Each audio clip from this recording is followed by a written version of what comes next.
Ang sabi ko, kung hindi mo ko papautangin ng pera, edi hindi na tuloy ang date natin. Pero kung makakaisa ako sa'yo, edi mas okay. Kaso nga lang, ikaw ang magbabayad sa love hotel natin, ha?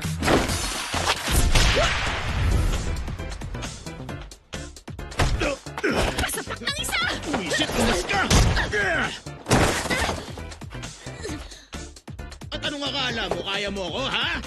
Pwes, manigas ka dyan! Dahil ayoko na sa'yo! Wala ka nang pera, pakipot ka pang babae ka! Nakakawalang gana ka! Nagsalita ang lalaking mukhang tanga! Octopus! Maset! Tama na! Ang funny mo, girl. Hindi naman pangasar ang iba't ibang klase ng seafood. Namayan niyo na lang ako, no? Siya ang kauna-unahang boyfriend ko, eh. Sabi ko na kasi sa'yo, wag na lang siya. Ano ba kasi nagustuhan mo ron? Kamukha niya kasi si Kenta Kakure. Ayan na, nakakaloka ka. Ay, masama ba doon, ah? Mga astig na lalaki gaya ni Kenta Kakura talagang tipo ko, eh! Mahiyain kasi ako eh. Wala na pong ganung lalaki sa mundo ngayon, no?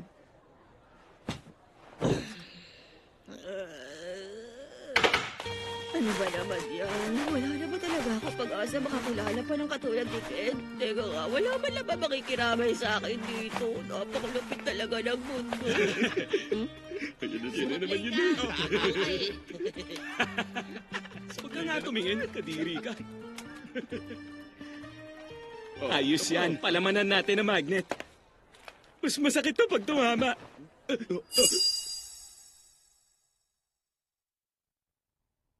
Anong binabasa mo dyan? Patingin nga. Ha? Ano? Parang mga sira. Wala na bang matinong lalaki sa mundong to?